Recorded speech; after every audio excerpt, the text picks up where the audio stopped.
Welcome back to the Morning Blend. This book is a mystery with historical information, too. It's called There Grows the Neighborhood, Agriculture in the City. It's a collaboration that involves Growing Power's Will Allen and students from Milwaukee, Chicago, and even China. The book is 12th in a series from Sharp Literacy, an organization that inspires kids who live in the city to read, write, and do research. And we're joined now by the president and CEO of Sharp, Linda Kohler, along with the author, Mike Carrier. Good morning. Welcome to the Blend, you guys. Thanks for having us. Really exciting, this book. I think, anything I feel locally that Will Allen has a finger in, kind of turns to gold, too, in so many ways. And this book, 12th in the series, is something really to be proud of. Talk a little bit about it and why you wanted to continue writing. Sure. Well, Milwaukee's getting this reputation as this hub for urban agriculture, and obviously Will Allen is a huge part of that.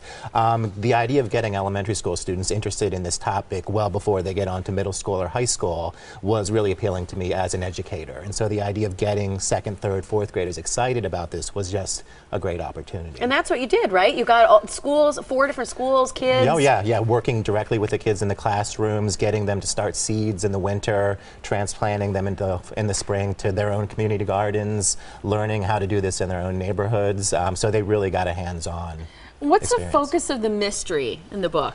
Well, it was, before I started writing it, I did some sort of focus groups with the students, and they all love chapter books.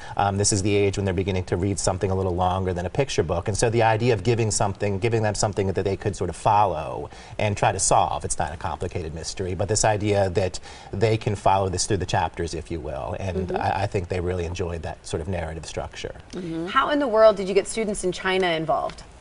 Sharp Literacy, we are an in-school literacy program, and as you mentioned, this is our 12th We Love to Learn books, and we always like an international component to our books. And one of our board members from Brady Corporation thought it would be great because it's a movement in China as well as far as the urban agriculture, and hooked us up with a nonprofit and then hooked us up with the school. So it was fun to work with them.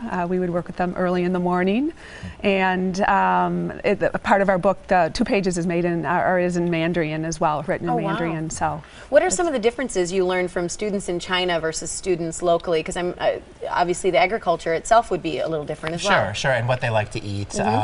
What was interesting about the example of China was, and the book ends with this potential vision for Growing Power's vertical farm. In China, the idea of trying to grow in really densely urban population sort of centers like Beijing is something that was really on their radar. So I was impressed that the students were thinking about growing indoors, because if you're living in a really dense city, where are you going to grow food?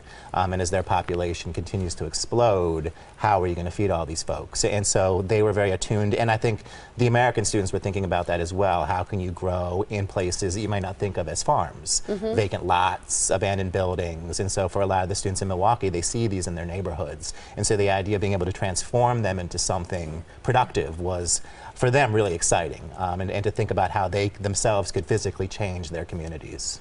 It's such a neat collaboration for Sharp Literacy, and I love that the focus isn't just on reading and writing in terms of your mission, that there's also that research component.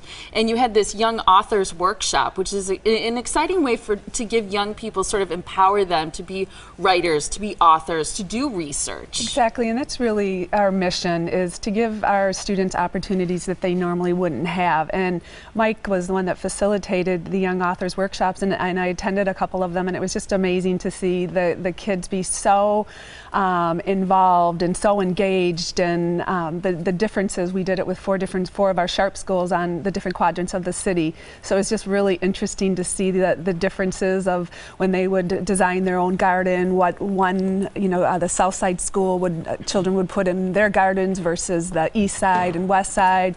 It was just to see them get so excited about something was pretty neat. Yeah.